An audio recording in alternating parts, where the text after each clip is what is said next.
ఆచార్యేభ్యో బ్రహ్మ విద్యా సంప్రదాయ కర్తృభ్యో వంశ ఋషిభ్యో మహభ్యో నమో గురుభ్యః. సర్వోపప్లవరహిత ప్రజ్ఞాన జగతో బ్రహ్మైవాస్మి పదార్థరహితః. గురువే సర్వలోకానాం విసదే భవరోగిణాం నిధయే సర్వ విద్యానాం శ్రీ దక్షిణామూర్తియే నమః. ఓంకారపీఠ సిద్ధాంతం బ్రహ్మ విద్యోపదేశికం శ్రీమన్నారాయణం సూర్యం సద్గురుభ్యో నమో నమః. యాజ్ఞవల్కం చ జనకం సుఖసాందీపమేశ్వరం కృష్ణమర్జున సంయుక్తం బుద్ధవంశం నమో నమః. బ్రహ్మానంద యోగేంద్రం రామానంద జ్ఞానేశ్వరం సహజానంద యోగీశారం భజామి. అంబికా శివ యోగేంద్రం యమన యోగి సద్గురుం నిరంజన వెంకయ్యార్య తిరువెంకళం గురుం భజే. శ్రీధర స్వామి యోగేంద్రం శివరామయ్య దీక్షతం కమ్మలోరి అప్ప బ్రహ్మ సద్గురుభ్యో నమో నమః. పరశురామ సీతారామ భాగవత కృష్ణ యోగినాం పీల్కాన్ లక్ష్మణార్య సద్గురుభ్యో నమో నమః. బృహద్వదిష్ట సిద్ధాంతం పూర్ణ బోధోపదేశికం శ్రీ వెంకటేశ్వర యోగేంద్రం సద్గురుభ్యో నమో నమః. ఆత్మానాత్మాతీతమనిశం కేవలాత్మోపదేశికం శ్రీ వేముల రామయ్య యోగేంద్రం సద్గురుభ్యో నమో నమః. చరాచరమతీతం చ అచల పూర్ణోపదేశికం శ్రీ పూర్ణానంద పుల్లయార్య సద్గురుభ్యో నమో నమః. పూర్ణబోధ సుధానిలయం పూర్వ పుణ్య ఫలప్రదం వేదాంతానంద సద్గురుం పూర్ణానంద పూర్ణయార్య పుత్రరత్న మహాగురుం కృష్ణానంద వివం దేవం కృష్ణమూర్తి నమో నమః. పరబ్రహ్మానంద వర్షం పరాపర సమాదర్శం జ్ఞానాజ్ఞానతీతానంద శ్రీ అస్మత్కార్య నమోస్తుతే. సర్వకాలకాల ప్రత్యక్షం సర్వోత్తమ సుశాశ్వతం విరహితానంద గురుం వెంకటదాసార్యం భజే. అస్మద్గురు సమారంభం కృష్ణ సాందీపమాధ్యమం శ్రీ మహావిష్ణు పర్యంతం వందే గురు పరంపరం. జై సద్గురు ప్రభు మహారాజ్ కు జై. జై పూర్ణానంద పుల్లయారు సద్గురు ప్రభు మహారాజ్ కు జై. ఇందుగల గురు భక్త మండలికు జై. గురు పరంపరముకు జై. జై గురుదేవా. జై జై జై. పసిబాలికలు తాళ పత్రములతో బొమ్మలను చేసి పెండెన్లు జనకి చేయ కన్న తల్లులు చూచి కళ్ళను రీతి సంసార బద్ధులు సంతసిల్లా తిరులైన గురుమంత్ర సిద్ధులు గనుగొని సత్యమటందురా సంతసముగా తన్ను తాని విధిని తలచి బ్రహ్మాండములుండబోవని గురునందదేరి బట్ట బయలైన పరిపూర్ణ భావమెరిగి నట్టివాడెట్టి జన్మతే పట్టబోడు వాసరము వాడపలి ఆగదాస వినుత విమల సుగుణ ప్రకాశ శ్రీ వెంకటేశ.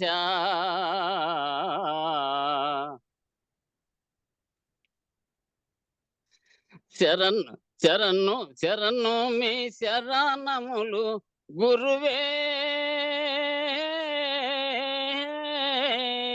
పరిపూర్ణ మెరిగింతో ప్రభువే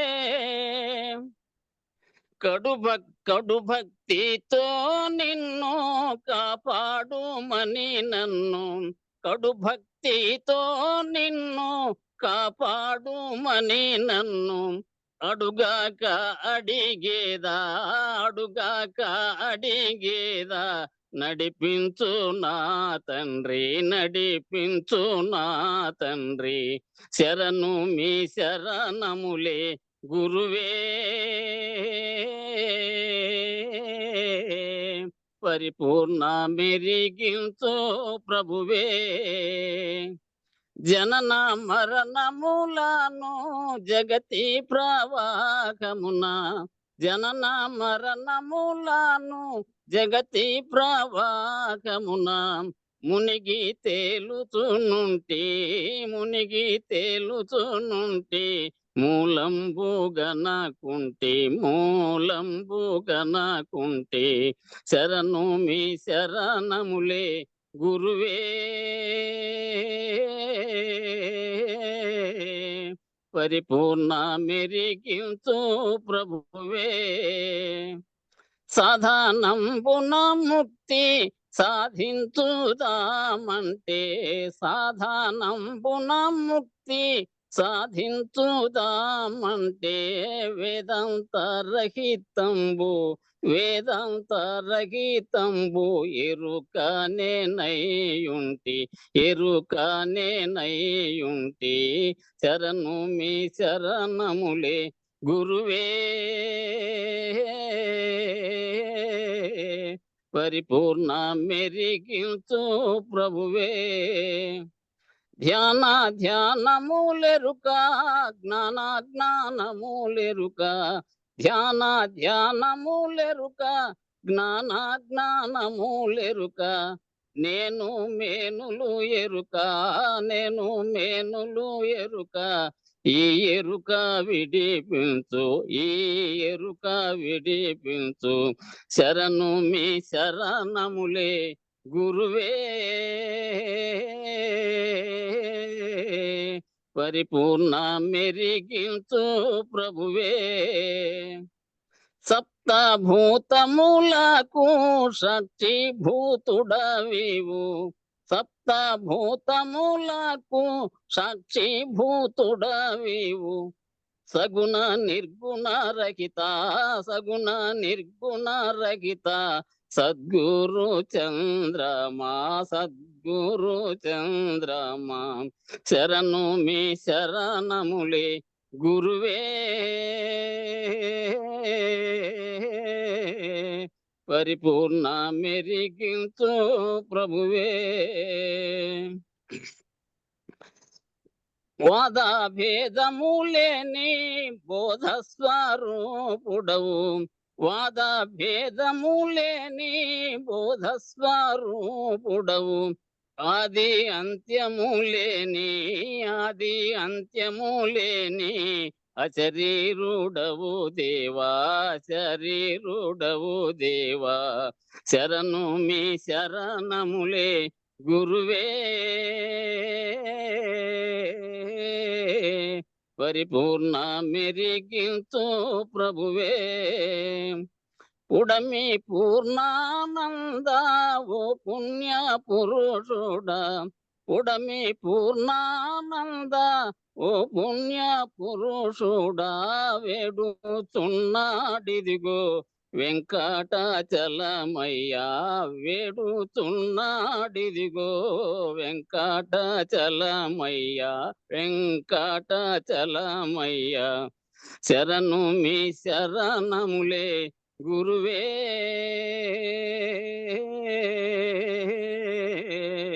పరిపూర్ణ మెరిగించు ప్రభువే జై సద్గురు ప్రభు మహారాజుకు జై గురు పరంపరముకు జై జై గురు జై గురుదేవ్. జై గురు అన్న. ఎన్నో పేజీ చెప్పా వెంకటదాసు? ఎన్నో పేజీ? అన్న 194. 194. మూడవ మంత్రం. కలలో దోచిన శరీరాలు ఎలాగో అలాగే మూడో మంత్రం. మూడవ మంత్రం. మూడో మంత్రమైనటువంటి స్వప్నే ప్రతీయమానాని రూపాన్ని యథాతథ అని మూడో మంత్రం 15వ పంచదశాక్షరి ఉంది. అది కలలో దోచిన శరీరం ఎలాగో అలాగే అనగా కలతో వచ్చిన శరీరమునకు ఏమి మూలమో కలలో వచ్చిన శరీరానికి మూలం ఎక్కడి నుంచి వచ్చా? ఆకార ఆకారం కూడా గుర్తించే విధంగా కలలో వచ్చి సూక్ష్మ శరీరం కల్పన చేసుకొని ఆ కల్పనంతా కలలో ఊహించింది. కలలో ఊహించినటువంటిది అంటే ఆ సూక్ష్మంగా ఉన్నదే ఊహించింది, కానీ నువ్వు ఊహించింది రావాలని కోరుకోకపోయినప్పటికీ ఏది ఎట్లా వచ్చిందో అది ఎట్లా వచ్చిందో తెలియదు, దానికి మూలం లేదు. దాంట్లో అనేకం వచ్చినాయి, ఏనుగులు వచ్చినాయి, సింహాలు వచ్చినాయి, అడవిలో ఉంటే అడవిలో వచ్చినాయి, లేకపోతే ఊర్లో ఉన్నట్టు కలగని, ఎక్కడో పోయినట్టు కలగని, వాద వివాదాలు కలగని, సర్వకళలు ఏమేమి వచ్చాయో అన్నీ లేవు, మేల్కుంటానే లేవు. వాటికి మూలం ఏ విధంగా లేవో ఆ కలదోచిన శరీరాలకు ఏ మూలము లేదో అట్లాగే ఇలదోచిన శరీరములకును మూలము అని అర్థం. ఇలదోచిన శరీరములు అంటే నువ్వు ఇక్కడున్నప్పుడు జరుగుతోందే, ఇప్పుడు ఇలలో జాగ్రత్తలో జరుగుతున్నటువంటి వ్యవహారం అంతయు కూడా కలయను అని కలగా భావించండి. ఎందుకంటే ఆ కళ ఎట్లొచ్చిందో అది మూలం లేకుండానే వచ్చింది. ఈ కళ ఎట్లొచ్చిందో ఈ శరీరాన్ని ఉపాధి ధరించి మూలం లేకుండానే వచ్చింది అని అర్థం. కళలో భూమండలం చూసినాము, అనేక దుకాణాలు చూసాము, అనేక మంది మగవాళ్ళను అనేక మంది ఆడవాళ్ళను చూసినాము, వారును మనము ప్రసంగాలు చేసినాం. మేలుకొంటే ఏమైనది? ఏమీ లేదు.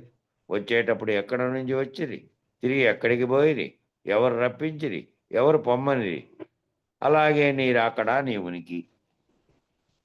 అందుకే ఈ జగత్తుకు దిక్కు లేదు అని అనిండేది కారణం. ఈ పేరాలో కళలో భూమండలం కనపడింది అంటే ఇప్పుడు మనం నివసిస్తున్నటువంటిది. ఇక్కడే అనేక రకాల వ్యాపారాలు, దుకాణాలు, పనులు, పరిశ్రమలు, నువ్వు నేను వ్యవహారార్థం చేస్తున్నటువంటి ఎవరెవరి పనులు వాళ్ళవి. ఇవన్నీ కూడా అనేక మంది మగవాళ్ళని చూశారు, ఆడవాళ్ళని చూశారు, వాళ్ళు మనం కలిసి మాట్లాడినాం, ప్రసంగాలు చేసాం.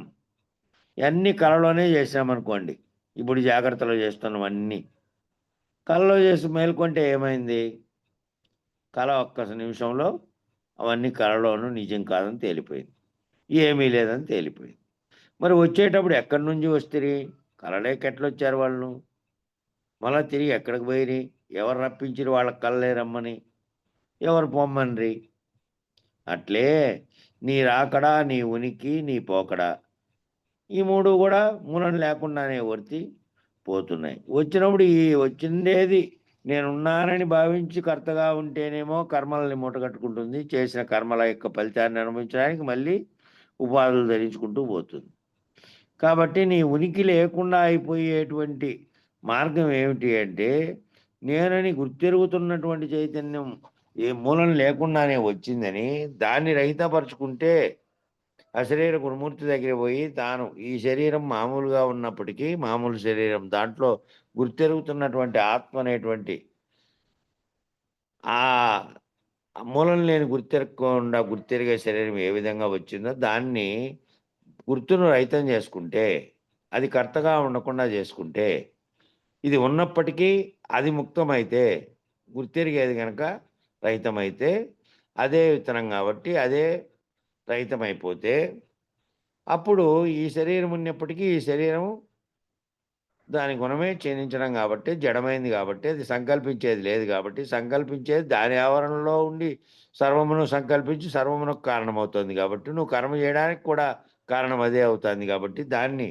రహితపరచుకుంటే, ఆ రహితం పరుచుకున్నప్పుడు ఏమవుతుంది? బీజనాశనం అయిపోయింది. ఈ శరీరం ఉన్నప్పటికీ తాను సర్వమును చూస్తున్నప్పటికీ ఈ కళలో ఏ విధంగా అనేక దుకాణాలు, అనేక మంది స్త్రీలు, అనేక మంది పురుషులు, అనేక మంది వ్యవహారాలు, సర్వమును ఏ విధంగా కళలో చూశాడో అట్లాగే జగత్ అనే కళలో చూస్తున్నాడు. ఈ జగత్ అనే చూస్తున్న కళలోంచి అశరీర గురుమూర్తి చేత మేల్కొంటే ఆ కళలో మేల్కొన్నప్పుడు పోయినవన్నీ పోయినట్టే. ఈ కళలో మేల్కొంటే ఈ కళలో అటువన్నీ పోతాయి. కళలో వచ్చిన శరీరం ఈ శరీరం ఒక్కటేనా? ఈ సత్తు ఏమైనా ఎక్కువ తక్కువ అని అడిగాడు. గురువు చెప్తున్నాడు, శరీరానికి మూలం లేదు కనుక రెండూ సమానమే, కానీ అది లేత శరీరం, ఇది ముదురు శరీరం. కారణం ఏమిటంటే అది సూక్ష్మ స్థితిలో ఉంది, ఆకారం కనపడుతోంది. కళలో వచ్చి వాడు వాదించాడు, వాడు కొట్టడానికి వచ్చాడు, వీడు తిట్టడానికి వచ్చాడు, లేదంటే ఆ ఏనుగు ఎదురై తిప్పుకొచ్చింది, లేదంటే అక్కడ ఇంకోటి. ఈ జరిగిన వ్యవహారం అంతా ఏ స్థితిలో జరుగుతోంది అంటే కళలో సూక్ష్మ స్థితిలో జరుగుతోంది. స్థూలదేహం మనం మామూలు వ్యవహారంలో ఏం జరుగుతుందంటే సూక్ష్మదేహం అక్కడ ఉంటే స్థూలదేహం ఇక్కడ వ్యవహరిస్తుంది. ఈ రెండు దానికి మూలం లేదు, దీనికి మూలం లేదు, రెండిటికీ మూలం లేదు కాబట్టి ఆ రెండు సమానమే. కానీ అది సూక్ష్మ స్థితిలో, ఇది స్థూల స్థితిలో ఉంది. అక్కడ ఆకారం కనపడుతోంది, ఆకారంతో సహా ఉన్నటువంటి భౌతిక శరీరం లేదు. అక్కడ సూక్ష్మంగా ఉన్నటువంటి ఆకారం వచ్చి ఆ ఆకారం చేత వాదింపబడినట్టు కల్పన చేసుకుంది సూక్ష్మ శరీరం. అది ఎక్కడి నుంచి వచ్చిందో అట్లనే ఈ మూలం లేని గుర్తిరిగే శరీరంగా ఉన్నటువంటి స్థూలదేహంగా ఉన్నటువంటి ఈ శరీరం కూడా ఎక్కడి నుంచి మొదటి వచ్చిందో తెలియదు. దీంట్లో గుర్తిరిగే ఎరుక ఈ సర్వమును కల్పించింది. అంటే స్వప్నదేహములకు మూలం లేనట్లు ఈ గుర్తిరిగే దేహాలకు మూలం లేదు. కలలో వచ్చిన శరీరం కొంత ఉండి కొంత పోదు కదా. కల మేల్కొంటే కళ మొత్తం పోయిందా, లేకపోతే కలలో వచ్చినటువంటి ఏనుగులు, సింహాలు, మనుషులు వచ్చింటే వాళ్ళ కొంతమంది పోయినారప్ప, ఇంకా కొంతమంది ఆడే ఉన్నారనేది ఉందే. కలలో వచ్చిన కళ మేల్కొంటానే మొత్తము కళంతా పోయింది ఒకేసారి, అంతే తప్ప కళలో వచ్చిన వాళ్ళు కొంతమంది ఉండడం కానీ, లేదంటే కొన్ని ఉండడం కానీ, లేదా కళలో చెందిన అనుభూతులు వాస్తవం లేకొచ్చినిచ్చి ఉన్నాయా. కళలో మామిడికాయలు తిన్నావప్ప, మళ్ళా మేలుక వస్తానే మూతుకుండేది కడుక్కోవాల్సిన అవసరం ఉందా, చేతులు కడుక్కోవాల్సిన అవసరం ఉందా? కళలో మామిడికాయలు తినండేది, మామిడికాయ లేదు, దాని వాసన కూడా లేదు. కళలో అనుభూతి చెందిండొచ్చు, తీయగా ఉన్నాయని, బాగున్నాయని కూడా కళ వచ్చింది. ఎంత బాగున్నప్పటికీ, ఎంత తీయగున్నా అనుభూతి చెందినప్పటికీ చేతికి అయినట్టుగా అదంతా కళలో జరిగింది. మెలకు వస్తానే కాయలేమీ లేకుండా పోయే వాసన మాత్రమే ఉంటుందా? చేతికైన పదార్థం ఉందా? ఏం లేదు, మొత్తం కళే లేదు. అంతే తప్ప కళలో కొంత ఉండి కొంత పోదు కదా. అలాగే ఈ శరీరం కొంత ఉండి కొంత పోదు. ఈ శరీరం కూడా అంతే, కొంచెం ఉందప్ప, కొంచెం పోయింది అనేది ఏమీ లేదు, సమూలంగా పోతుంది. ఈ వచ్చే ఏది మామూలుగా ఉండే భౌతిక శరీరం ప్రారంభమైనప్పుడు అది పోయింది. దాంట్లో ఉండేటువంటి ఆవరణలో ఉండి వ్యవహారానికి కారణమైనటువంటిది ఉందే, ఆ వ్యవహారానికి కారణమైనటువంటిది ఆ శరీరం ఉడిగే వరకు అవసరంలే.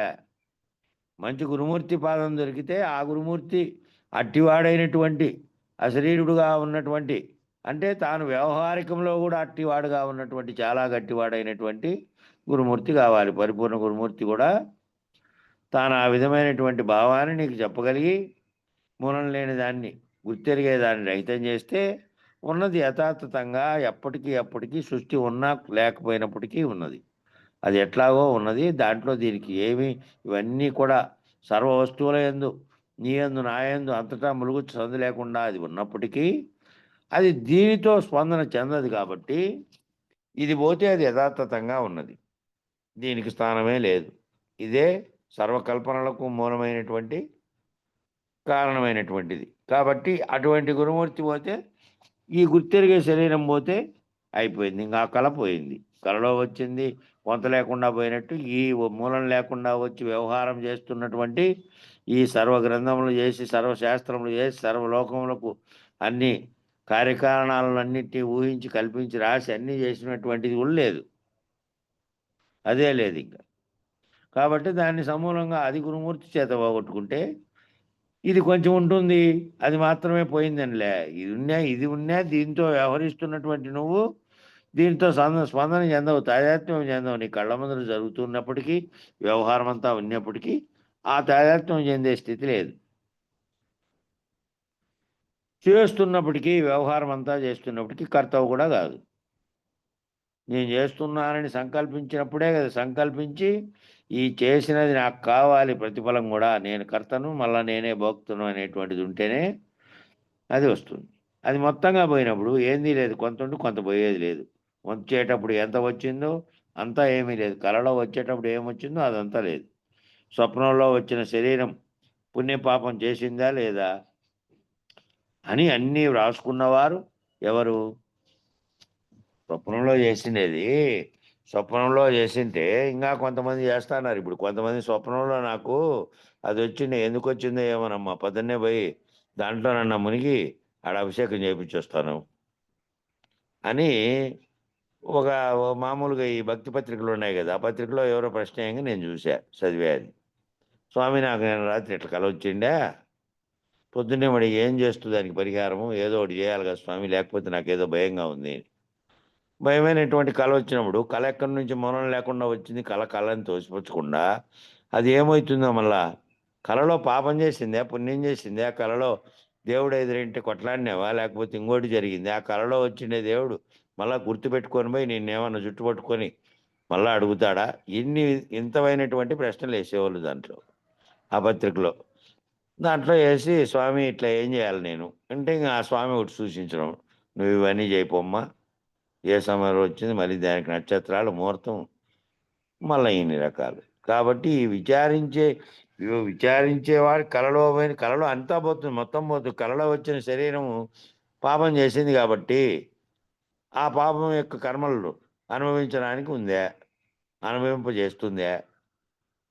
లేదంటే కళలో కోటాను కోట్ల రూపాయలంతా దానం చేసావు, గుళ్ళు కట్టించావు, కోటాను కోట్ల పేదలకంతా సాయం చేసినట్టు వచ్చింది, మళ్ళా పుణ్యమైన దక్కుతుంది అది కళలో చేసిన దానికి.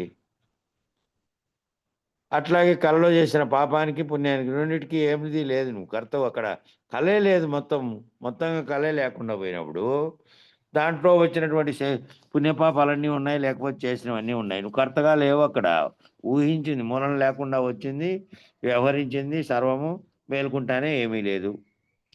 అట్లా ఈ జగత్తులోకి వచ్చి ఇప్పుడు వ్యవహారం చేస్తున్నటువంటి నీకు మూలం లేని ఈ శరీరంలో గుర్తెరిగేది గనక, ఆ గుర్తెరిగేది కళలో చేస్తోంది, గురువాక్యం చేత చేస్తోంది అని చెప్పి మళ్ళా పుణ్యపాపాలు రెండు చేసినా నాకు లేవు కదా, ఇది కళ వంటిదే.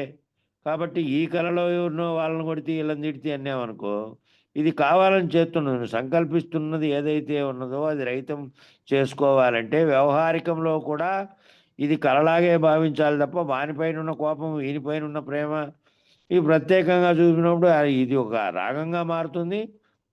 విపరీతమైన ఆసక్తితో కూడుకున్నటువంటి ప్రేమ రాగంగా మారితే, ఆ విపరీతమైన కోపంతో కూడుకున్నటువంటి ద్వేషం సరిపోకపోతే, ఈ రెండు కూడా మళ్ళా ఏం చేస్తోంది, ఇది చేయకూడదు కదా, ఇది కళ అయినప్పుడు అది కళ, ఇది కళ అయినప్పుడు కళగా భావించినటువంటి తత్వంతో ఉండాలి.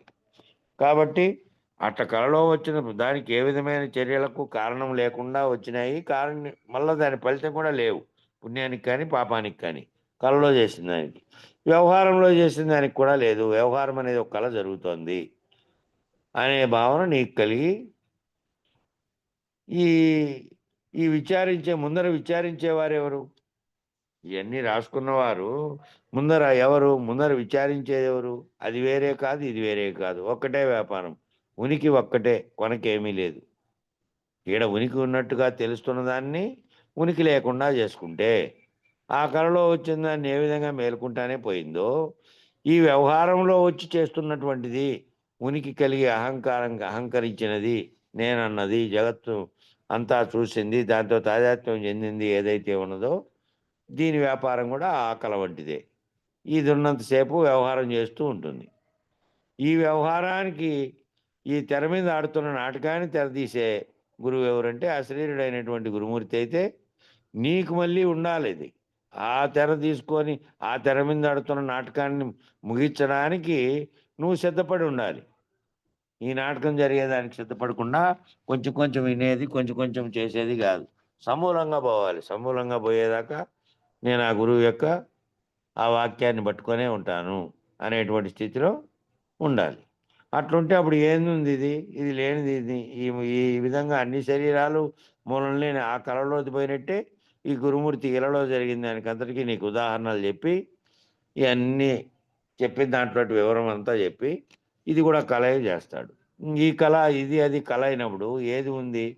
అన్ని శరీరాలు సమానమే. ఇప్పుడు కళలో శరీరము, వ్యవహరిస్తున్నప్పుడు శరీరము. చూడబడు వస్తువులలో కలగానిది ఏది కలదు? చూడబడేటువంటి వస్తువుల్లో కలగానిది ఏదన్నా ఉందా? కలగానిది ఒక్కటి ఉన్నదా? అంతా కలే. సర్వప్రపంచం అంతయు కలగానిది లేదు కదా.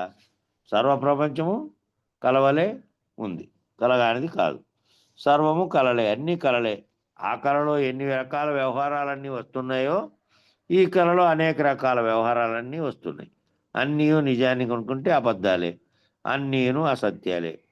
నిన్న సత్యంగా ఉన్న వస్తువు ఇవాళ కనపడట్లేదు. అది ఆ వస్తువులన్నీ ఎక్కడికి పోయినాయి? మళ్ళీ ఇంకో వస్తువు కనుక్కుంటే ఆ వస్తువు యొక్క మూల రూపం కూడా లేదు. మా చిన్నప్పుడు చూసిన కవిలు లేదు, కవిల చక్రం లేదు, చర్మం లేదు. ఎక్కడికి పోయాయంటే పరిణామంలో వచ్చిన మార్పులతో పోయా. పోని ఇప్పుడు ఉన్నాయి కాబట్టి మనం మాటలతో కనీసం అవి అప్పుడు చూసాం కాబట్టి అనుకుంటున్నాం. ఇప్పుడు రాబోయే తరాల వాళ్ళు ఆ వస్తువే ఉన్నట్టు తెలియదు. గతంలో ఆ వస్తువుతో ఇచ్చేసినట్టు కూడా తెలియదు. కొత్త వస్తువు వచ్చింది. అట్లా వస్తున్న వస్తువులన్నీ ఒకటి తెరమరుగైపోతుంటే ఒకటి వస్తూనే ఉంటుంది. మానవుని యొక్క చైతన్యం విస్తరించే కొద్దీ సమూలంగా మార్పు చెందుతూ ఉంటుంది. సమూలమైనటువంటి మార్పులంటికి ఎక్కడో పుట్టట్లే, ఎప్పుడో రాసి పెట్టింటే పుట్టట్లే, అప్పుడెప్పుడో ఇదంతా భగవంతుడు కల్పించి పోయినాడు ముందేను అనేది కూడా లే. ఇవన్నీ కల్పనలు ఎక్కడి నుంచి వస్తున్నాయంటే మానవునిలోంచి వస్తున్నాయి. పరిణామం చెందే కొద్దీ వస్తూనే ఉంటాయి. వచ్చే కొద్దీ పాతవని నశించాయి. పాత వస్తువులు లేవు, పాత జగత్తు లేదు, పాత భావనలు లేవు. మళ్ళీ కొత్త భావాలు, కొత్త ఆలోచనలు, కొత్త వస్తువులు అన్నీ వస్తూనే ఉన్నాయి. అన్నీ కళలో వచ్చినట్టే వస్తున్నాయి. పాతవి పోతున్నాయి, కొత్త వస్తున్నాయి. ఈ వ్యవహారం చేస్తున్నవన్నీ కూడా ఎవరు చేస్తున్నారంటే గుర్తెరిగే చైతన్యం యొక్క విస్తృత సృష్టి ఇదంతా. ఈ వస్తువులన్నీ ఉండడం, అనేకం రావడం, అనేకాన్ని కనిపెట్టడం అంతా అన్నీ అసత్యములే. ఇందుకు సందేహం లేదు, సంశయము లేదు. అందుకే మూడే వాక్యాలు చెప్పారు. ఏంది అంటే కళలో తోచినటువంటి శరీరం ఎలాగో ఈ శరీరం కూడా అటువంటిదే. ఈ మూలం లేని గుర్తెరిగే శరీరం ఏమీ లేదు. ఈ కళను కల్పించుకొని వచ్చి ఈ వ్యవహారం చేసి ఈ మూడవస్థలు నాలుగోదైనటువంటి తుర్యంగా సాచిత్వంగా చూస్తున్నది కూడా లేదు. 4 లేవు, అన్ని అవస్థలు లేవు, మొత్తం అవస్థలు కూడా లేవు. నువ్వు రాకడా లేదు, వచ్చిండేది కూడా లేదు. వచ్చినట్టుగా వ్యవహారం చేసినట్టుగా ఇన్నాళ్ళుగా ఇవన్నీ చేస్తున్నటువంటిది కూడా కలే. అది తెలుసుకునే వరకు ఈ విచారణ అనేది అక్కడెక్కడో సృష్టి జరిగినప్పుడు ఇట్లొచ్చింది, అవ్యక్తంలో నుంచి వ్యక్తమై అనే కాడ మొదలుపెట్టి మొత్తం లేనిది ఇదంతా కలే జరిగింది, ఈ జరిగిందంతా విచారణ చేసినట్టు నేనంతా జరిగినట్టు సాంఖ్యము అంతా, తర్వాత లోపల ఉన్న చక్రాలన్నీ అవన్నీ భావనలే కదా. మళ్ళా ఆ తర్వాత దానికి అధిష్టాన దేవతలు, దాన్ని కల్పించిన వాళ్ళు, మొత్తంగా సృష్టిని కల్పించిందే కళ. కళ కల్పించడానికి కారణమైనదే లేదు. ఆ కళ పోతే మొత్తము జరిగినవన్నీ పోతాయి. ఇవన్నీ ఎందుకు మళ్ళీ మధ్యలో ఉంటే ఈ మధ్యలో వచ్చినవన్నీ కూడా నీ స్వరూపము, సృష్టి స్వరూపం తెలియజెప్పడానికి, వ్యష్టి సమిష్టిల భేదాన్ని తెలియజెప్పడానికి ఇదంతా లేనిదని. ఆ లేని దాంట్లో ఏ విధంగా ఫస్ట్ కల్పన జరిగిందో, ఏది జడమో, ఏది చైతన్యమో, ఏది పోతోందో, ఏది ప్రాణంతో కూడి ఉన్నప్పుడు వ్యవహరిస్తోందో, ఏది కారణమో, దాంట్లో కలిగినటువంటి ప్రేరణలకు ఏది కారణమో అన్ని విచారం చెప్పడానికే ఇన్ని రకాలైనవి చెప్పారు. ఆఖరిగా సారాంశం ఏంటంటే 3 వాక్యాలు. ఆ 3 వాక్యాలు అర్థమయ్యేదాకా పాత విచారణ అంతా పోగొట్టుకుంటే ఆ కళంతా పోతుంది. ఈ 3 వాక్యాల్లో స్థిరపడితే మళ్ళీ వచ్చి ఈ 3 వాక్యాల్లో స్థిరపడిపోవాలి. 3 వాక్యాలే నిరంతరము. ఇంక అది తప్ప మూడో అంశమే రావు. ఏ పని చేస్తున్నప్పటికీ, ఏ వ్యవహారం చేస్తున్నప్పటికీ అది కళలో చేస్తున్నదిగా వ్యవహరించే స్థితిగా నాటుకోవాలి. మామూలుగా నాటుకోకూడదు. మూలం లేని ఆ కళలో వచ్చిన శరీరం ఎలాగో అలాగే ఈ మూలం లేని గుర్తెరిగే శరీరం కూడా ఏం లేదు. ఈ ఉత్త బట్టబయలు ఏమీ లేదు. ఇదంతా ఉత్త బట్టబయలు. ఆ బట్టబయలులో చూస్తున్న జగత్తంతా కలే. ఈ జగత్తు అనే కళ పోతే ఉన్నది ఏది అంటే ఖాళీగా బయలుగా ఉన్నటువంటి సర్వవ్యాప్తమైనటువంటి అదే ఉంది, ములుగుచ్చు సందు లేకుండా. అది తప్ప ఏం లేదు. కాబట్టి అందుకే కలదోచిన శరీరమునకు మూలం లేదా అంటే, అయితే కలదోచిన శరీరానికి మూలం లేదా అంటే గురువు చెప్తున్నాడు కలదు ఎలాగనగా స్థూల శరీరమే కళకు మూలం. ఈ స్థూల శరీరం ఉంది, ఈ స్థూల శరీరంలో కల్పించుకుంటున్నటువంటిదే కళకు మూలం. ఆ కళలో సూక్ష్మ శరీరం కాబట్టి కలగనింది. బాహ్యంగా వచ్చి మెలకు వచ్చిన తర్వాత ఇంకా కాసేపు పలానా పనికి పోవాలి, ఇప్పుడు పోయి బస్సు ఎక్కాలి, లేకపోతే పలానా దాంట్లో పాల్గొనాలి, ఈ పనులన్నీ నాకున్నవన్నీ చేయాలి, ఇవన్నీ ఏది సంకల్పిస్తోంది? మూలం లేకుండా వచ్చి గుర్తెరుగుతున్నటువంటి నీలో ఉన్నటువంటిది గుర్తెరుగుతోంది, గుర్తెరిగి కల్పిస్తోంది. అదేమో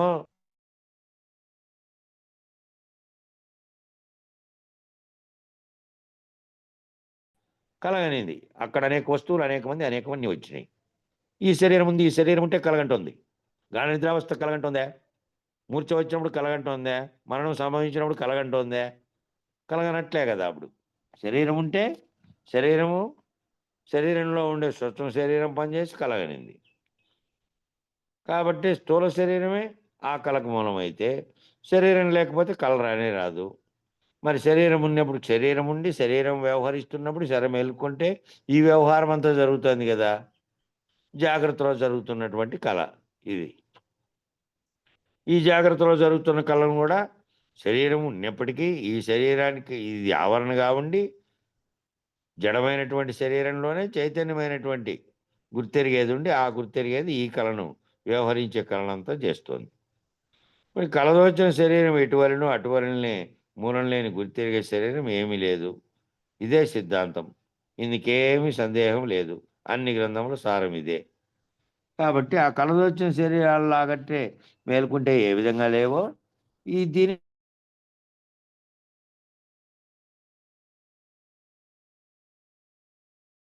మూలం లేదు. ఇది పోతే ఈ వ్యవహరిస్తున్నది ఏమీ లేదు. ఇంకా వ్యవహరిస్తున్నటువంటిది పోవాలి. వ్యవహరిస్తున్నటువంటిది పోతే శరీరం పోయినప్పుడు దాకా శరీరం పోయి మామూలుగా ఇంకా ఇతర రకాలుగా చెప్పినట్టు నీ శరీరం పోతే అంతవరకు నువ్వు పుణ్యం చేసింటే నీ శరీరం పోయినప్పుడు అది కూడా పోతుందప్ప. ఏమి దానివల్ల పుణ్యం వచ్చి మళ్ళా లేకుండా పోతుంది జన్మ అనేది అది అబద్ధమైన మాట. ఎందుకంటే వ్యవహరిస్తున్నది కల్పిస్తున్నది, వ్యవహరిస్తున్నదే ప్రేరేపిస్తున్నది, వ్యవహరిస్తున్నదే పాపుణ్యాలు చేయిస్తుంది, వ్యవహరిస్తున్నదే కర్మలకు కారణమై ఉన్నది. వ్యవహరిస్తున్నది లేకుండా పుణ్యాలన్నీ చేసినాం కాబట్టి అప్పటి వరకు ముసలితనం వచ్చేదాకా ఊరికే ఉండి రామకృష్ణ అనుకుంటా అంటే శరీరం పోతుంది, పోతానే పోతుంది అనుకుంటే అది కాదు. సంకల్పిస్తున్నది ఏదో, సంకల్పించి చేస్తున్నది ఏదో, ప్రేరేపిస్తున్నది ఏదో, కర్మలకు కారణమైనది ఏదో అది పోవాలి. అది పోయి ఉంటే ముందే గురువాక్యం చేత కనుక పోయి ఉంటే ఇంకా అది పోతే ఏమీ లేదు. ఆ కళలో పోయింది ఏ విధంగా పోయిందో ఆ కళలో అది లేదు కాబట్టి దానికి మూలం లేదు. మేల్కుంటానే అది ఏమీ లేదు. ఇది గురువాక్యం చేత మేల్కుంటే ఇది ఏమీ లేదు. ఇదేమీ లేదనే దృఢంతో నువ్వు మనసులో ఉంటే నువ్వు ఇంకో దాన్ని జపించుకుంటూ ఉండాల్సిన పని లేదు. జపించాల్సింది గురువాక్యమే. గురుస్వరూపంగా ఉన్నది నీకు నిరంతరం మెదులుతూ ఉంటే గురువాక్యం చేత నువ్వు ఏ భావాన్ని పొందినావో ఆ భావం పొందడానికి కారణమైంది కూడా గుర్తెరిగేదే. భావాతీతమైన స్థితి, సమాధి స్థితిగా ఉన్నటువంటి మౌన ముద్ర, నిర్వాసన మౌన ముద్రా స్థితి, ఆ స్థితిలోకి నువ్వు వచ్చేసి కనపడుతున్నదంతా కూడా నీకు కలవలే, జాగ్రత్తలో కనపడుతున్నది కూడా కలవలే చూసే స్థితికి రావాలి నువ్వు. కాబట్టి ఈ సర్వకాలం ఈ గుర్తెరిగే శరీరము ఆ మూలం లేకుండా వచ్చిన శరీరం ఎలాగో అలాగే అదే సిద్ధాంతం. అందుకే సందేహము లేదు. సర్వగ్రంథాల యొక్క సారం ఇదే. అన్ని గ్రంథాలు ఎన్ని రకాలు చేసినప్పటికీ సారం ఇదే. కలలో ఏనుగు మేలుకుంటే ఎలాగేమీ లేదని తనకు తానే ఎలాగ దృఢమో అలాగే గురుసూచన చేత మూలం లేని గుర్తెరిగే శరీరం అలాగే. అయినా మూలం లేని గుర్తెరిగే శరీరం ఏమీ లేదు. ఏమీ లేకుంటే సర్వకాలం ఒక్క తీరే సరికదా. అంటే నిన్న రాజేశ్వరం నిన్న కార్యక్రమంలో ఇది కళ ఎట్లయితుంది అని మొదట నమ్మలేదు నేను. పుల్లారెడ్డి కోడలు కూడా వచ్చింది నిన్న. కొడుకు బిడ్డ అల్లుడు వచ్చారు అక్కడికి. ఆమె కూడా వచ్చింది. మా మామగారు గురువుగా ఉండి చెబుతూ ఉంటే కూడా మొదట్లో మనందరికీ మన ఇంట్లో వాళ్ళు చెప్తున్నారే ఏం చెప్తున్నారు అని అందరికీ ఆసక్తి ఉండాలి కదా. వాళ్ళు వింటున్నారు వీళ్ళు చెప్తున్నారు అనేది అందరికీ ఉండదు కదా. అట్లా మాకు కూడా లేకపోయా. అప్పుడేమోను ఇది కళ వంటిది అని అంటే ఏది కళ, ఇవన్నీ జరుగుతున్నాయి కదా, వ్యవహారంలో జరుగుతున్నాయి కదా అనేక ఉదాహరణలు చెప్పినప్పటికీ తెలుసుకోలేకపోయినాం. ఇప్పుడు మళ్ళీ పోయి ఆయన కూడా ఉపలక్ష్మి కృష్ణమూర్తి గారితో తీసుకొనిందంట వాళ్ళ కోడలు. ముగ్గురు వచ్చారు. ముగ్గురు సభలో మొదట్లో వాళ్ళ అనుభవాలన్నీ చెప్పారు. అట్లా కాబట్టి మనకు చుట్టూ జరుగుతోంది, ఏం జరుగుతోంది, మన ఇంట్లోనే జరుగుతోంది అని కూడా మిగతా సభ్యులు పట్టించుకోకపోతే ఎట్లా దాని గురించి తెలుసుకుంటారు? మిగిలిన వాళ్ళందరూ, చుట్టూ ఉన్న వాళ్ళందరూ కూడా గమనించాల్సింది వీళ్ళు ప్రత్యేకత ఏముంది, దీంట్లో ఏం పోగొడతారు అని ఇట్లా వ్యాప్తి చేసుకుంటూ మరి ఆశ్రమాలు ఎందుకు కడుతున్నారు, దాంట్లో ఇవన్నీ ఎందుకు చేస్తున్నారంటే ఆ రాజారులు కూడా ఒకప్పుడు అద్వైతం దాంట్లో ఉన్నవారు, దాంట్లో నుంచి దీంట్లోకి వచ్చినారు. వచ్చిన తర్వాత ఇదంతా గుర్తెరిగారు. అందుకే ఆయన ఏం చెప్పాడంటే, మాది ఆశ్రమం అంటే ఏదో ఆశ్రయించిన వాళ్ళకు అక్కడ కార్యక్రమాలు జరిపి భోజనం పెట్టేది కాకుండా నేను ఆశిస్తున్నాను, ఇది ఒక పాఠశాలలాగా జరగాలి నిరంతరము. నిరంతరము జ్ఞానాన్ని బోధించి రైతుల్ని అందరినీ అనేక మందిని రైతులను చేయగలిగినటువంటి గురువాక్యాలు జరిగేటట్టు ఇది ఒక పాఠశాల అని. కాబట్టి మనం కడుతున్నటువంటి ఆశ్రమాలన్నీ కార్యక్రమాలు ఎప్పుడో ఒకసారి చేసినప్పటికీ ఆ రోజుకి ఆ రోజు చెప్పుకొని వెళ్ళిపోతున్నాం కాబట్టి మళ్ళా అది ఒక ఆ గురువుతో కూడినటువంటి పాఠశాలలాగా ఉండాలి, నిరంతరం నేర్పే పాఠశాలలాగా. కాబట్టి ఇదంతా మేల్కోవాలి, ఈ కళలో నుంచి మేల్కొన్నట్టు దీంట్లో నుంచి మేల్కోవాలంటే, ఈ దృఢం కావాలంటే అట్లా అవుతుందా? అన్నేళ్ళు ఏంటికి పెట్టినారు పూర్వకాలము? ఏండ్ల తరబడి గురువుకు శుశ్రూష చేస్తూ ఉండగా ఎందుకు పోతుంది అని అంటే, ఆయన ప్రవర్తించి చెబుతున్నటువంటి దాంతో అనుభవాత్మకమైనటువంటి ఏది చెప్తున్నాడో ఉదాహరణలతో సహా దాన్ని నువ్వు ఆకలింపు చేసుకుంటావని, దాన్నే నువ్వు నీ భావనలో తెలుసుకుంటావని, ఇంతగా చెప్తే తప్ప అది సులభంగా పోయేది కాదని, లక్షలాది సంవత్సరాల జన్మలతో వచ్చినటువంటి వాసనలతో కూడుకొని వచ్చింది కాబట్టి అంతగా చెప్తున్నారు. అన్ని రకాలుగా చెప్పి నీకు నిరూపణ చేయవలసి వస్తుంది. కాబట్టి ఉండాల్సింది ఎవరికి? గురువు దాటుకొని ఉన్నాడు, అది గుర్తెరగండి. గురువు దాటుకొని ఉన్నాడు, గురువుకు అవసరం లేదు, శిష్యునికి అవసరము. కాబట్టి ఆ గురుపాదం పట్టి ఊరికే ఆ సా మొత్తం సమూలంగా నేను దాని గురించి తెలుసుకొని నేను ఇప్పుడే రైతు పడిపోవాలి, లేదంటే మళ్ళీ వచ్చే అవకాశం ఉంది కాబట్టి మళ్ళీ తెలుసుకునేది వద్దు అనేటువంటి సూచన కలగాలి మీకు. కలలో ఏనుగు మేల్కొంటే ఎలాగు ఏమీ లేదని తనకు తానే ఎలాగు దృఢమో, కలలో ఏనుగు మేల్కొంటే ఎలాగు ఏమీ లేదని తనకు తానే, దానికి వచ్చి ఎవరైనా వచ్చి నీకు చెబుతున్నారా ఇవి కలలో వచ్చి నువ్వు లేవప్ప అని పక్కన నీ కలలోకి వచ్చిన వాళ్ళలో పక్కింటి వాళ్ళలో కాదు కదా, నీకే తెలుస్తుందా లేదా? ఏ గురువు సహాయం లేకుండా నీకే తెలుస్తోంది కలలో వచ్చినవన్నీ లేవు, కల మేలుకుంటానే అని. మరి ఈ ఇళ్ళలో వచ్చినవన్నీ విచారించాకే ఈ శాస్త్రంలో దీన్ని వివరమని చెప్పడానికి గురుమూర్తులుగా పరంపరగా కొనసాగు దక్షిణామూర్తి కట్టించి ఇప్పటి వరకు కొనసాగుతున్న గురుమూర్తులంతా ఇళ్ళలో వచ్చిన ఈ కళను తొలగించడానికి.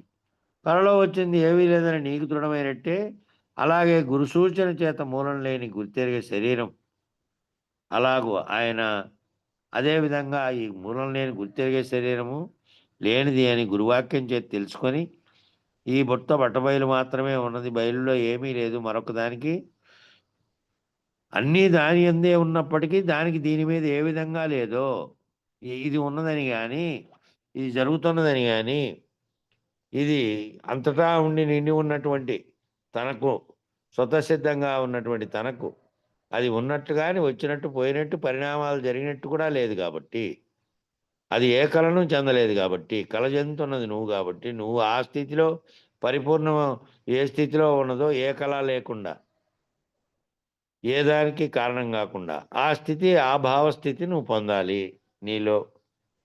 కాబట్టి ఈ కళ ఏమో ఆ కళ నీకుగా తెలిసింది, కళలోనిది లేదని.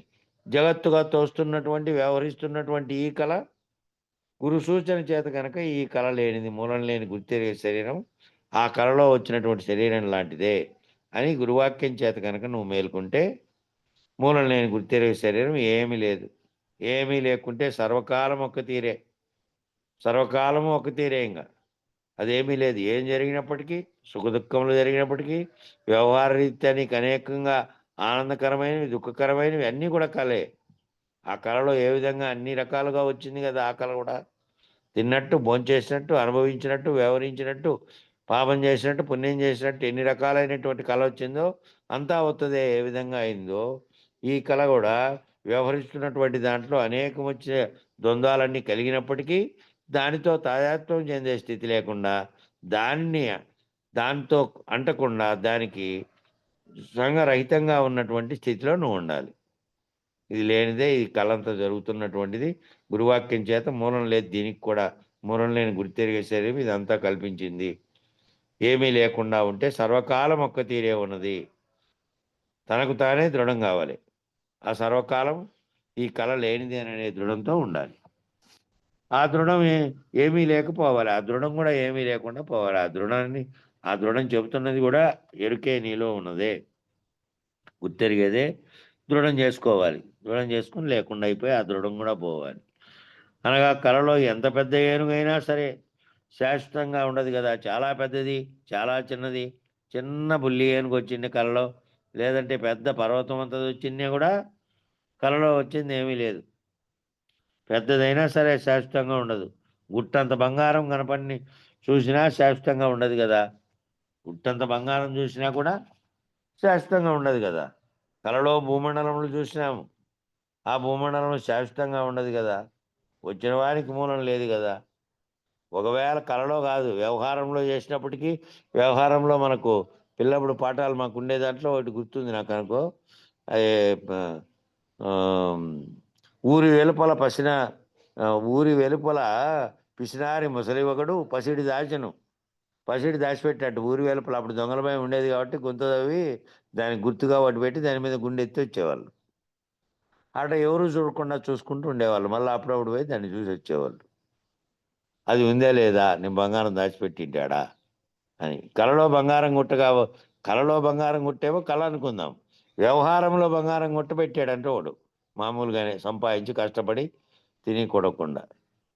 అందువల్ల ఆ పెట్టిండే దాన్ని ఎవడో చూశాడు, ఇటు రోజు ఎప్పుడన్నా వచ్చిపోతున్నాడు, అప్పుడప్పుడు ఏం చేస్తున్నాడు ఆ గుట్లేకి పోయి అని. ఓనాడు లేపేసినాడు ఆ బంగారం. మళ్ళా మరుసనాడు పోయి పొర్లి ఏడుస్తున్నాడంట, దుఃఖిస్తున్నాడంట అటుకి పోయి. ఇంక దారెంటి పోయేవాడు వాడు చూసి చెప్పినాడంట, ఎందుకు ఏడుస్తున్నావు నువ్వు?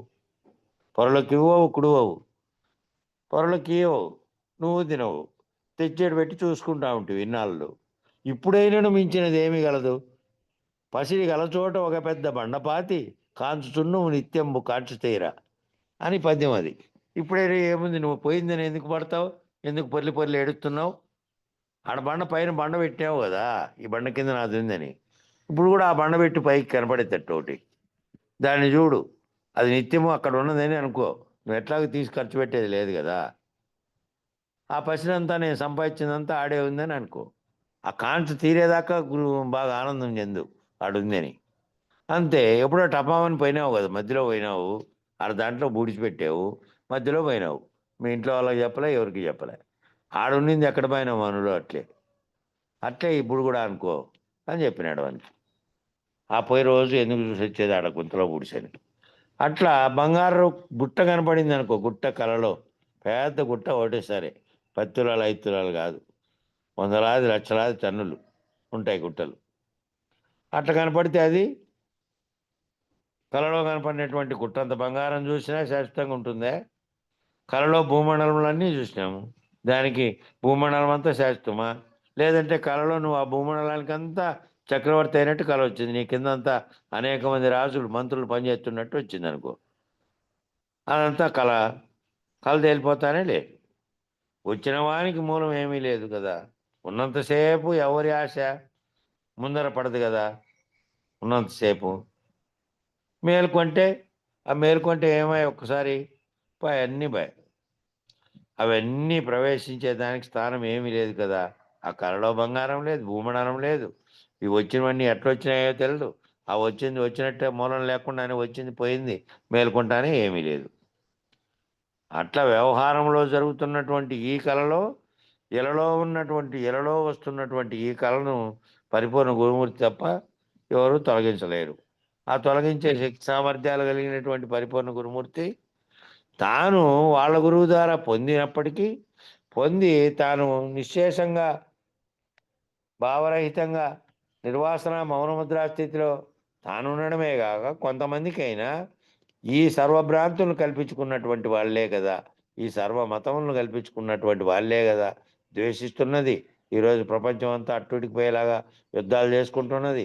ఈ వ్యవహారాలంటికి కారణమైంది ఏంటి అంటే, ఆ కారణమైనది కల్పిస్తున్నటువంటి అహం అనేటువంటిది కల్పిస్తుంది. సర్వమునకు మూలమైంది అదే కాబట్టి అది పోయినటువంటి వాడు అట్లుంటాడు. అటువంటి గురుమూర్తి అయితేనే ఇటువంటి జగత్ అనే కారణం తొలగించగలిగినటువంటి వాడవుతాడు. కాబట్టి అటువంటి వారి దగ్గరికి అటువంటి స్థితిలో ఉన్నటువంటి గురుమూర్తి నీకు చేయగలడు. కాబట్టి తనకు తానే ఈ విధంగా ఎవరు ఈ కళలో వచ్చిన దానితో సహా ఇలలో జరుగుతున్న దాన్ని పోల్చుకొని దానికి మూలం లేనట్టుగానే దీనికి మూలం కూడా లేదు కాబట్టి ఈ ఉన్నంతసేపు ఈ రకమైనటువంటి అన్ని కళలు కానీ ఇది పోయేసరికి ఏమీ లేదు. మేలుకుంటే అన్నీ కూడా ప్రవేశించే స్థానము లేదు, పోయే స్థానము తెలదు, ఎక్కడి నుంచి వచ్చాయో ఎక్కడికి వినేయవు. అలాగే మూలం లేని గుర్తెరిగే శరీరానికి కూడా మూలం ఏమీ లేదు, కొనకు ఏమీ లేదు. ఆ ముందు వచ్చిన దానికి మూలము లేదు, పోయేదానికి కొనకు ఏమీ లేదు. ఉన్నప్పుడేమో ఈ శరీరానికి దిక్కు ఎప్పుడు ఎవడు లేడు. ఆ ఉన్నప్పుడు కూడా ఈ దిక్కు శరీరానికి దిక్కు ఎవడున్నాడు? ఎవరు లేడు. కలదొచ్చి మేలుకుంటే ఎలాగ ఏమీ లేదో, కలదొచ్చినదంతా మేలుకుంటే జాగ్రత్తలో ఉండేది కూడా ఏమీ లేదు అనేది అవుతుంది. లేదంటే దాంతో వచ్చినవి దాంతో కలలో కొట్టుమిట్టాడినట్టే మామూలు వ్యవహారంలో అంతా జరిగి ఈ పునఃపునః శరీరం రావడానికి కారణమై ఉపాధులు ధరించడానికి కారణమైనది ఏది ఉందో అది పోగొట్టుకున్నంత కాలము అట్టే కొట్టుమిట్టాడుతూ ఉంటాడు. కాబట్టి కలదోచి మేలుకుంటే ఎలాగేమీ లేదో అలాగే ఈ శరీరం గుర్తెరిగే శరీరం ఏమీ లేదని గురువాక్యం చేత మేలుకుంటే జగత్ అనే కళ, నువ్వు ఉన్నావనే కళ, వ్యవహరిస్తున్నావనే కళ అంతా పోతుంది. ఈ కళ అనగా తన మటుకే కళ కానీ ఇతరులకు కళ కాదు కదా. ఈ కళ ఎవరికి వస్తుంది? నీకే వస్తుంది. నీ పక్కన పడుకున్నటువంటి వ్యక్తి నీ కళ కనట్లే. నీకు వచ్చిన కళ అని లేచి నీ భార్యతో నువ్వు రాత్రి వాదన పెట్టుకున్నావు కళలో అంటే నీకు వచ్చిన కళ పక్కనుండే భార్యకి ఎందుకు వచ్చి ఉంటుంది? వచ్చే ఉండలేదు. కళలో దూషించిన దానికి నువ్వు మేల్కొని గొడవ పెట్టుకోగలవా? కళ కళ అని తేలిపోయింది కదా లేస్తానే. నీకే వచ్చింది ఆ కళ, ఇతరులకు రాలేదు కళ. నీ కళను నువ్వు పోగొట్టుకుంటే, ఎవరికి వారి వాళ్ళ కళను పోగొట్టుకుంటే జగత్ అనే దాంట్లో ఆ కళ సమస్య పోతే ఇది లేదు, అది లేనట్టుగానే ఇది లేదు. ఇతరులకు కళ కాదు కదా అంటే నీకు వచ్చిన కళ నీదే. ఇతరులకు ఏదొచ్చిందో అది వాళ్ళకే తెలుసు, నీకు తెలియదు అది. అట్లాగే నీ కళ కూడా వాళ్ళకి తెలియదు. కాబట్టి తానే తప్ప ఎవరూ లేరు. ఆ తాననే నేననే కళ పోతే ఎవరూ లేరు. నువ్వు లేకపోతే నీ కళలో వచ్చిన వాళ్ళు లేరు, నీ పక్కన ఉన్న వాళ్ళు లేరు, నీతో వ్యవహరించిన వాళ్ళు లేరు. ఆ కళలో వచ్చినవన్నీ పోయినట్టుగానే జాగ్రత్తలో వ్యవహరిస్తున్న చుట్టూ నేను, నా పిల్లలు, నా భార్య, నా కుటుంబం, వీళ్ళు బంధువులు, వాళ్ళు శత్రువులు, వాళ్ళు ఏమో ప్రతిపక్షం వాళ్ళు, ఇవన్నీ భావనలన్నీ కలుగుతున్నది ఎవరికి? నీకా కాదా? నీకే కలుగుతున్నాయి. నువ్వు లేకుండా పోతే ఇవన్నీ ఏవీ లేవు. కనుక తనకే జగత్తు తోస్తూ ఉన్నది. జగత్తు ఎవరికి దోస్తుంది? నీకు దోస్తుంది. వానికి దోసినప్పటికీ వాడు కూడా వెష్టి. అవతలోనికి దోస్తున్నదా లేదా? తోస్తుంది. కానీ ఆ తోస్తున్న దాని గురించి కాదు, నీకు దోస్తున్నది పోతే ఆ అవతలోడు తోస్తున్నది కానీ యువతలోడు ఉండేది కానీ నీ చుట్టూ ఉన్న జగత్తే లేదు.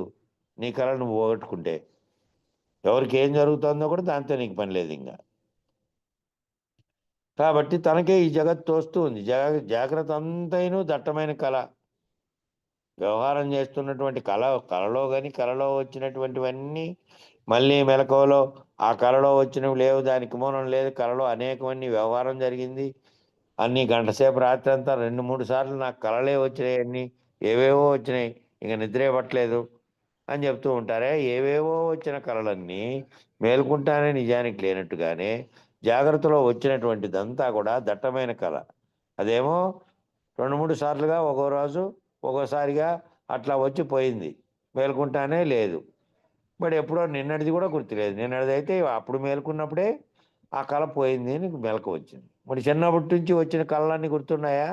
వేలాది లక్షలాది కళలు, కోట్లాది కళలు ఎక్కడ పోయిను? లేస్తానే లేవు. అట్లా జాగ్రత్తలో జరుగుతున్న ఈ కళ దట్టమైన కళ. ఇది కాసేపు వచ్చి పోయి వెంటనే మేలుకొని వెంటనే లేదన్నిందే రాత్రి నిద్రమైనప్పుడు వచ్చిన కళలాగా కాదు. ఈ దట్టమైన కళ ఇది. ఈ దట్టమైన కళను పోగొట్టుకోవాలి అనేది ఈ విచారణ అంతా. ఈ దట్టమైన కళ పోవాలి. ఆ కళ మూలం లేకుండా పోయినట్టు ఈ దట్టమైన కళ, ఆ స్వప్నం సామాన్యమైనటువంటి కళ, ఇదేమో దట్టమైన కళ. ఈ రెండే దృష్టాంతములు. ఏదేదనగా కళ ఒకటి, నిద్ర ఒకటి. కళ ఒకటి, నిద్ర ఒకటి. ఆ కళ అనేది అసత్యం కళలోంచి మేల్కొంటే. నిద్ర ఒకటి ఉంది, నిద్ర సత్యం, కళ అసత్యం. సర్వము కళ వంటిదే, సర్వము కళ వంటిదే. సర్వము కూడా, ఇది అది కూడా కళలో వచ్చింది లేదు. మెలకువలో జరుగుతున్నటువంటి దట్టమైన కళ కూడా నువ్వు భావన చెందితే లేదు. నువ్వు భావన చెందడానికి కారణమైనది ఏదైతే నీకు గుర్తెరుగుతున్నటువంటిది దాన్ని తొలగిస్తే గురువు చేత ఈ కలగంటున్నటువంటి జాగ్రత్తలో కలుగుంటూ దట్టమైన కళ కూడా తొలగిపోతుంది.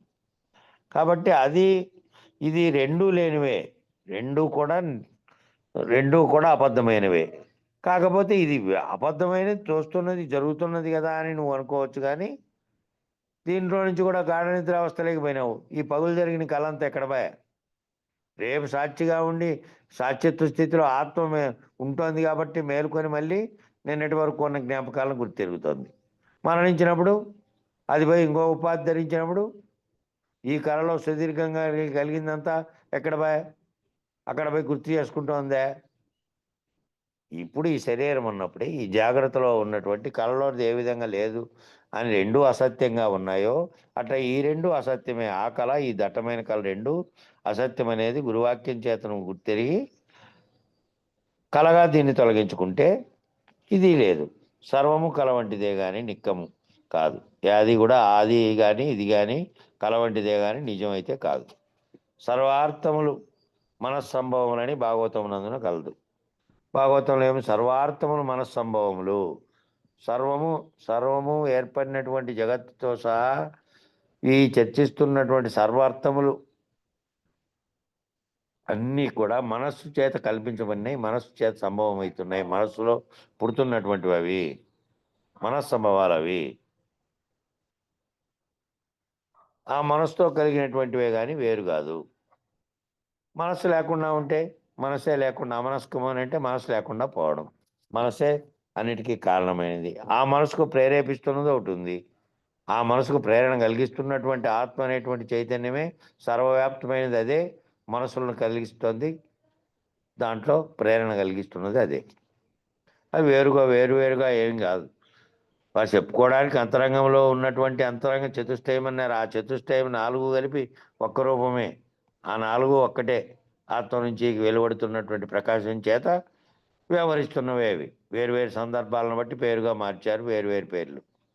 అవన్నీ మనస్సంభవములని భాగవతమునందున కలదు. అవన్నీ మనస్సంభవాలేను, మనసు కల్పిస్తున్నవని చెప్పినారు. ఇది నిజము. శరీరం ఉన్నంతసేపు స్వప్నావస్థ కానీ రెండవది లేదు. శరీరం ఉన్నంతసేపు స్వప్నావస్థ. అదేమో నిద్రలో వచ్చినటువంటి స్వప్నావస్థ కాబట్టి కలగన్యావు, ఇదేమో జాగ్రత్తలో ఉన్నటువంటి ఈ కలగన్యావు. గాఢ నిద్రావస్థలో ఏ కళ లేదే, అది నిజం. ఆ స్థితిని నువ్వు పొందడానికి ఏదైతే గురువాక్యం చేత మేల్కొన్నప్పుడు జరుగుతున్న కళను కలగానే గుర్తించగలిగినటువంటి వ్యవహారం. దానికోసమే విచారణ అంతా, దానికోసమే సర్వము. కాబట్టి రెండు శరీరం ఉన్నంతసేపు స్వప్నావస్థ కదప్ప ఇంకోటి లేదు. అప్పుడు ఆ స్వప్నము, ఇప్పుడు ఈ స్వప్నం, జాగ్రత్త అనే స్వప్నం. అదేమో స్వల్పంగా ఉన్నటువంటి సాధారణమైన కళ, ఇదేమో దట్టమైన కళ. రెండూ లేవు. కాబట్టి శరీరం ఉన్నంతసేపు స్వప్నావస్థ తప్ప ఇంకోటి లేదు. ఒక్కటే దేహం, ఒక్కటే అవస్థ. ఒక్కటే దేహం, ఆ ఒక్కటే అవస్థ ఉంది. ఆ ఒకటే ఆవరణగా ఉన్నటువంటి జడమైన దేహంలో ఉంటేనే అది ఉంది.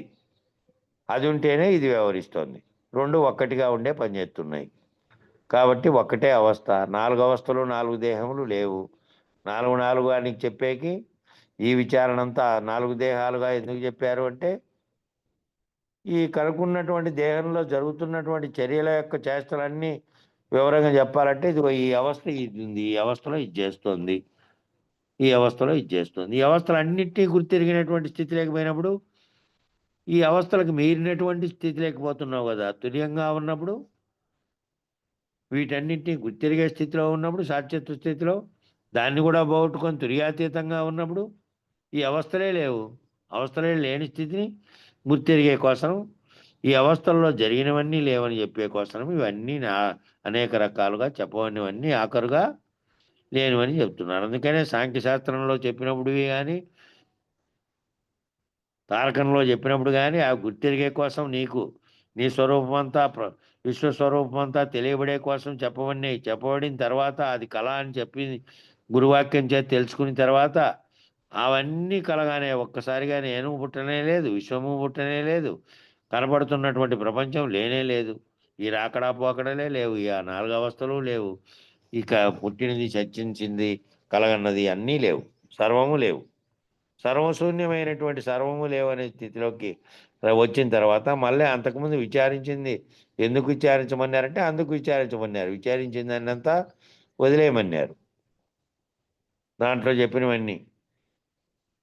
చెప్పినవి దాన్నే వల్లించుకుంటూ దాన్నే కారణంగా దాన్నే చెప్పుకుంటూ నిరంతరం అదే చెప్పుకుంటా అంటే సాంఖ్యమంతా సర్వము తెలుసు, సాంఖ్యమే చెప్పుకుంటా అంటే కారణాన్ని చెప్పుకునేట్టు. కారణాలుగా ఉన్నది కారణరహితం అయితే కదా కార్యం మళ్ళీ లేకుండా పోయేది. మన దివాకర్ అన్నయ్య చెప్పి ఆయన ఎవరో నిరంతరము ఏడ మొదలు పెడితే ఆడ క్షణాల్లో చెప్పగలుగుతాడు. సాంఖ్యమంతా నోటికి వచ్చేసింది, ఏందైనా సరే ఏమైనా సరే అంటే ఆ సాంఖ్యమంతా తెలియబడే కోసం చెప్పబడింది అంతే. తెలిసిన తర్వాత సాంఖ్యంతో పని లేదు నీకు. ఇక సాంఖ్యం వద్దు, ఈ చెప్పిందంతా కూడా వద్దు, సర్వశూన్యం అయిపోవాలి. కాబట్టి ఆ వచ్చిందంతా నీ తెలుసుకునే కోసం తెలుసుకున్నాము, తెలుసుకునే విచారణలో భాగంగా వచ్చింది. ఆ గురుమూర్తి అంతటిని ఈ కళ అంతటిని వివరించి ఈ కళ అంతా ఈ విచారణ జరిగినది కళే. విచారణ జరిగిన కళ కూడా పోయింది. పోయిన తర్వాత నీ నీ మదిలో పెట్టుకోకుండా పోగొట్టుకో అంటే మళ్ళీ విచారణ జరిపి నువ్వు తెలుసుకున్న జ్ఞానాన్ని పోగొట్టుకోమని కాదు. దాంతోనే భావన చెందుతున్నావు, దాంతోనే తెలుసుకుంటున్నావు, దాంతోనే అది లేనిదిగా ఆ అవస్థలుగా చెప్పబడినవి నాలుగు నాలుగు శరీరాలుగా చెప్పబడినది, సమిష్టిలో 4 శరీరాలుగా చెప్పబడినది, అన్నీ కలిపి అష్టతనువులైనవి, అవన్నీ లేనివని గురుమూర్తి చేత తెలుసుకొని ఆ తెలుసుకున్న జ్ఞానంతో మళ్ళా ఆ గురువాక్యం చేత ఉన్నది మళ్ళీ గుర్తెరుగుతూ ఉండు. నిద్ర వచ్చే వరకు నీవు చచ్చే వరకు గుర్తెరగమన్నారంటే ఆ గుర్తులో ఏది ఉండాలి? ఇది లేనిది కలగా ఉన్నది, కలయను ఇది మూలం లేకుండా వచ్చిపోయినది, ఈ ఉత్త బట్టబయలులో ఏమీ లేదు అని ఏవి చెప్పారో దానిలో యొక్క భావస్థితిలో ఉండమని చెప్పారు. అంతేగాని దాని యొక్క భావస్థితిలో ఉండే గుర్తెరగదాన్ని పట్టుకొని మళ్ళీ విచారించినవన్నీ నోటికి నేర్చుకొని ఆ నోటికి నేర్చుకున్నవన్నీ ఎప్పటికప్పుడు ఎప్పుడు గుర్తొస్తే అప్పుడు చెప్పగలగచ్చు. చెప్పడము అనేది ఒక తెలివి యొక్క సామర్థ్యం. అది తెలివి యొక్క జ్ఞాపక శక్తి యొక్క సామర్థ్యం. అనేక సార్లు చదవడం వల్ల అనేక సార్లు దాన్ని పాటించడం వల్ల వస్తుంది. కానీ దాని యొక్క సారాంశాన్ని మాత్రం పెట్టుకొని దాన్ని అంతటినీ వదిలి ఏదైతే అంతిమంగా చెప్పినటువంటి 3 ఉన్నాయో 3 మంత్రాల సారంగా ఉన్నవి, మూలం లేని గుర్తెరిగే శరీరం ఏ విధంగా వచ్చిందంటే కల్లో శరీరాలు వచ్చినట్లే వచ్చినాయి. దానికి ఏ విధంగా మూలం లేదో కల్లో దాంట్లకు ఈ ఈ ఎలలోకి వచ్చినటువంటి స్థూల శరీరంగా ఉన్నదానికి కూడా మూలం లేదు. దాంట్లో గుర్తెరిగేది ఎట్లొచ్చిందో వచ్చింది, మూలం లేదు. ఇది లేకుండా ఉంటే ఎప్పటికీ సృష్టి జరగకముందు జరిగిన తర్వాత జరుగుతున్నప్పుడు సృష్టి మళ్ళీ లయం అయిపోయినప్పుడు కూడా ఏది ఉంది అంటే బయలు స్వరూపంగా ఉన్నటువంటి సర్వవ్యాప్తమైనటువంటి అది తప్ప మరో దానికి అన్యమునకు అవకాశమే లేనటువంటి బయలు స్వరూపంగా ఉండే పరిపూర్ణమే అంతటా ఉన్నది. ఇది లేకపోతే ఉన్నదే అది. ఇంకా దాన్ని ప్రత్యేకంగా గుర్తించాల్సిన పని లేదు. ఇది లేదని తెలిసిపోతే ఇది లేదని తెలిసిపోయి నువ్వు ఆ స్థితిని పొందితే అదే ఉన్నది. ఇంకా ఈ కళలో 3వ మంత్రమైనటువంటిది ఏంది? ఆ 2 లేవు. ఒకటి మూలం లేనిది లేదు, ఎప్పటికీ ఉన్నది బయలే. ఈ మిగిలిందంతా మరి ఈ రెండింటిని నిర్ణయించింది ఏంది? ఈ కలగంటున్నటువంటి వాడు మూలం లేకుండానే వచ్చినటువంటి గుర్తెరిగే తెలివి ఈ స్వప్నాన్ని అంతటినీ కలగజేసింది. ఆ స్వప్నం లేనటువంటి దానిగానే ఈ స్వప్నం జరుగుతున్నటువంటిది కూడా లేకుండా అయిపోయింది. లేకుండా అయిపోతే అప్పుడు విచారించిన వాడు దీని గుర్తు నీకు చెప్పిన గురువు దీన్ని విని నీ భావనలోకి పొందుపరుచుకున్న శిష్యుడు ఇద్దరూ లేరు. స్వప్నంలో వచ్చింది పోయినట్టే, కళలోకి వచ్చిందంతా కర్పూరము అగ్ని కలిగిన తర్వాత ఆ 2 ఏ విధంగా రహితమైపోయినాయో ఆ చెప్పినటువంటి వివరించినటువంటి ఏ జ్ఞానం చేత ఏ గురువు అయితే నీకు చెప్పారో ఈ అవస్థలన్నింటినీ తొలగించి ఈ మేల్కొంటే ఎప్పుడు గురువాక్యంతో మేల్కొంటే అప్పుడే జాగ్రత్త, అప్పుడే అంతా కూడా కలే. భ్రమలకు మూలం ఒక్కటే, రెండోది ఏదీ లేదు. భ్రమలకు మూలం అంతా ఒక్కటే. అది ఏదంటే మూలం లేని గుర్తెరిగే శరీరమే భ్రమలకు మూలం. అది పోయిన తర్వాత ఇంకేమీ లేదు. ఈ 3 మంత్రాల సారం. అందుకే అది ఎప్పుడు నిరంతరం గుర్తుపెట్టుకునే ఆ సారాన్ని గుర్తుపెట్టుకుంటే చాలు. ఇంకా ఏమైనా అడుగుమా అని అడిగాడు గురువు. ఇక ఇచ్చలేదు. నేనేమి అడుగుదు, శ్రవణం చేసేటందుకు మూలం ఏమీ లేదు. వినేటందుకు అనేది వినే తను మాత్రం వినేది ఉండాలి కదా. నేను లేను, నాకు మూలం అది లేదు, సృష్టికి కారణమైనది లేదు. అన్నీ పోయిన తర్వాత నేనేమడుగుదు? శ్రవణం చేసేటందుకు మూలం ఏమీ లేదు, మననం చేసేటందుకు మూలం ఏమీ లేదు, ధ్యానం చేసేటందుకు శరీరం కొంచెమైనా లేదు, లేకుండా చేసే. శరీరంలో ధ్యానం చేసేది ఈ శరీరం ఏమీ చేయదు. ఇది కూర్చుంటుంది, ఒక చోట కూర్చోమంటే కూర్చుంటుంది, లేమంటే లేస్తుంది. ఆకలి అయినప్పటికీ, దెబ్బకైనప్పటికీ, ఇంకోటి కలిగినప్పటికీ, కష్టం కలిగి నష్టం కలిగినప్పటికీ, ముళ్ళు గుచ్చుకున్నప్పటికీ గుర్తెరిగేది ఒక్కదానికే. దీంట్లోనే జరుగుతున్నప్పటికీ తెలుసుకునేది ఒకటి ఉంది కదా, తెలుసుకునేదే చేయాలి. కాబట్టి ఈ ధ్యానం ఎవరు చేయాలి? శరీరం చేయదు. శరీరం ఉరికే ఉంది, శరీరం చేయకుండా ఉండేటువంటిది గుర్తెరుగుతున్నటువంటిది చేస్తుంది. ఆ గుర్తెరిగేది పోయిన తర్వాత ధ్యానం చేసేటందుకు కూడా ఏముంది? గుర్తెరిగేది కదా ధ్యానం చేస్తుంది. దాని గురువు పోగొట్టాడు, దానికి మూలం లేదని, అది కళని. ఇది కూడా కళని తేలిపోయింది. ఇది లేకుండా అయిపోయినప్పుడు ఇది దీనికి అవకాశం ఇచ్చినటువంటి అది ఇది రెండు ఏకంగా ఉన్నటువంటి ఈ రెండూ లేవు. స్థూలంగా కనపడే జాగ్రత్తలో వ్యవహరిస్తున్నటువంటి శరీరము, కలగంటున్న శరీరము రెండు ఒకటే అయినప్పుడు, ఏమీ లేకుండా అయినప్పుడు ఇక నేనేమడుగుదు? ఇంకా ధ్యానం చేసేకి కూడా ఏమీ లేదు, నిన్ను అడిగేటందుకు ఏమీ లేదు, నువ్వు చెప్పేటి వినేటందుకు కూడా ఏమీ లేదు అని చెప్పాడు. ఏమీ చేసేటందుకే మూలం ఏమీ లేదు. ఉన్నది ఉన్నట్టు ఉండే, ఉన్నది ఉన్నట్టు ఉంది. అదేమో ఏ నిర్ణయాలు చేయదు. నిర్ణయాలు చేసిందంతా శరీరం చేసింది. సకల నిర్ణయాలు చేసే శరీరం కొంచెమైనా లేకపోయా, ఈ సకల నిర్ణయాలు చేసిన శరీరం కొంచెం కూడా లేకుండా పోయా. కాబట్టి నిర్ణయం చేసేటందుకు మూలం ఏమీ లేదు. ఏం నిర్ణయం చేస్తారు? ఇంకా మూలం నిర్ణయించేదే లేకుండా అయినప్పుడు మూలం నిర్ణయించేది ఏమీ లేదు. ఉన్నట్లు తెలిస్తే చచ్చినట్టు పడి ఉండవలే అన్నమాట కొంచెం నయం వలె సూటిగా ఉన్నది. అది తెలిసింటే ఆ మూలం ఏమీ లేదు, మూలం లేకుండా ఉన్నదే లేనిది, ఉన్నది ఉన్నట్టుగా ఏదైతే ఉన్నదో అది ఎప్పటికీ ఉన్నట్టు ఉన్నది. అది తెలిసిన తర్వాత ఏ విధంగా ఉండాలి? చచ్చినట్టు పడి ఉండవాలి. చచ్చినట్టు పడి ఉండవాలి అంటే శరీరము సావలేదు, శరీరంలో గుర్తెరిగేది ఏదైతే ఉన్నదో అది చచ్చింది అనుకో, అది లేదు. అది ప్రేరణలు కల్పిస్తున్నది. ఈ కళనంతటినీ సృష్టించినది, బ్రహ్మాండాన్నంతటినీ సృష్టించింది అదే. ఈ కళను జాగ్రత్త అనే కళ, నిద్రలో కళ రెండింటినీ సృష్టించింది అదే. అది మూలం లేకుండా అది అది లేనిది అని తెలిసినప్పుడు, ఇది లేనిది శరీరం ఉన్నప్పటికీ ఇది చచ్చినట్టు ఉండాలి. ఇంకా శరీరం ఉన్నట్టుగానే గుర్తెరిగిన వాడు ఏ విధంగా చావకు ముందే చచ్చినట్టుగా ఉంటాడో అట్లా ఉండాలి. అది కొంచెం నయం సూటిగానున్నది అని చెప్పా.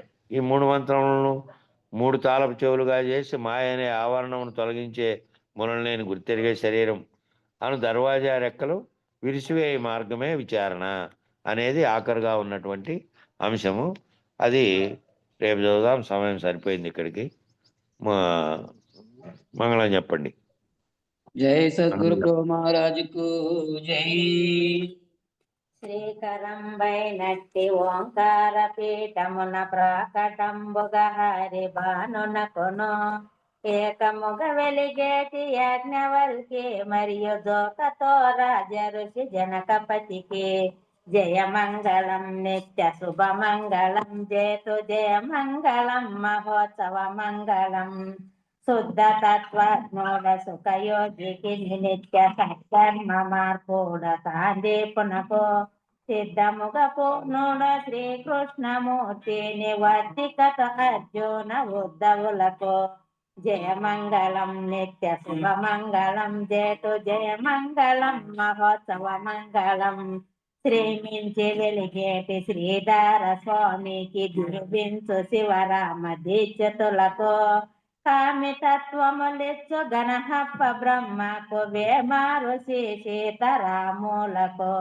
జయమంగళం నిత్య శుభమంగళం జేతు జయమంగళం మహోత్సవ మంగళం పరిపూర్ణ బోధను ప్రకటపరచిన ఎట్టి వర భాగవత కృష్ణ గురునకి పొడు నిరతంబో పరతత్వ మెరిగించు పేల్కాణ వరలక్ష్మణ ప్రభు చరణములకు జయమంగళం నిత్య శుభమంగళం జేతు జయమంగళం మహోత్సవ మంగళం గురుతుగా ఓంకార గురుపీఠ సిద్ధాంత పరమతత్వాతుల భక్తులకను కరుణతో బోధించి కడతేర్చునటువంటి వర వెంకటేశ్వర గురునకిప్పుడు జయమంగళం నిత్య శుభమంగళం జేతు జయమంగళం మహోత్సవ మంగళం.